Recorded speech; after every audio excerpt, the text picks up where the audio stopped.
Sam Howell had the fourth most passing yards in the nation last year with 3,586 yards on 237 completions out of 348 attempts.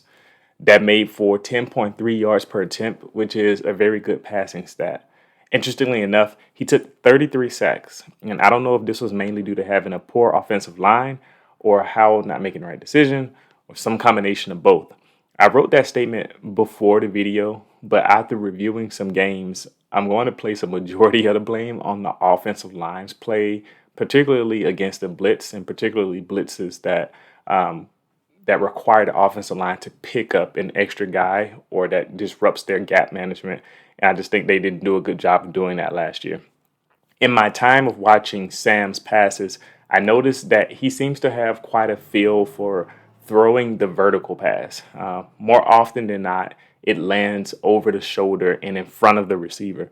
This showcases his ability to put touch on his deep passes. And one thing I consistently notice with those passes is that he tends to finish these deep throws awkwardly leaning to one side after following through, which is a little weird. I think I just noticed those type of things because it can have an impact on how you throw the ball sometimes, and I think it does for him every once in a while. Like you'll see a ball sail or it'll go into the ground, but for the most part, it doesn't seem to impact his ball placement as much because it just looks like a rainbow time after time after time. And so Sam Howell seems to be a solid QB in the pocket as well, as he tends to work through his progressions when necessary, and he makes solid throws on the RPO plays they utilize. He also makes good use of like pump fakes and his athleticism to get first down scrambles and create small openings in the defense where he can zip the ball into tight windows. There was a play, what game was it, where he did a pump fake. It was against Texas A&M. He did a pump fake and he just kind of zipped his ball into a window to this tight end that was running up the seam. And the tight end dropped the ball, but it was right in the red zone, and it probably would have been a touchdown if he had caught it. But that type of thing, that's impressive. It kind of shows the amount of velocity that he can just kind of work into the ball. And from each game that I studied, so I studied Texas A&M, Miami, Notre Dame, and Virginia Tech. And I chose to review his play from those games because I believe they were some of the better teams on the schedule. And it's helpful to see how he performs when under pressure.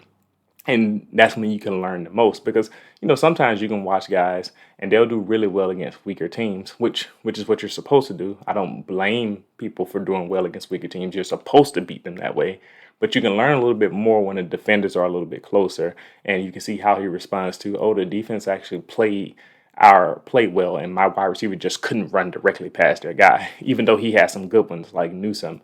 But even against Texas A&M, you can see he's like throwing beautiful balls that just land directly on top of fading receivers into the end zone. But he also will make some mistakes. So when he wasn't getting sacked, that pressure up the middle and like those blitzes, they will cause him to throw the ball high and he'll get an interception. Or he'll just kind of fold and take the blitz and take the sack. And those are the type of things you can kind of learn over time and kind of deal with. But like I said, the majority of that, I'll say, is really the blame on the offensive line because before he knew it, he was just getting crushed. Now, I don't know if he had any room to see if it was coming and change the play.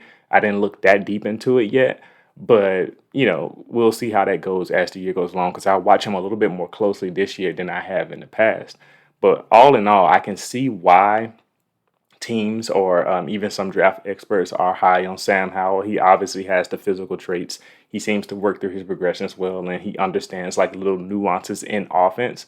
So I can see where he is. I don't know what I think about him completely yet. I want to see him a little bit more. But based on what I've seen, he's a good quarterback. And I'm interested to see what Mac Brown in North Carolina does overall. With that said, I don't think North Carolina is going to be really amazing this year. I know a lot of people have high hopes for them. I don't think I've seen enough, especially with that offensive line play, to think that they're going to be great this year, that they're going to end up top 10 or anything like that. What do you think, though? I want to know what's your opinion on Sam Howell and the North Carolina team and their ceiling for this year, and what do you think they're going to end up? But If you enjoyed this video, please subscribe to the channel, like the video, comment. I want to hear all the discussions in there. I want to be a part of them. And I'll see you for the next one. Thank you.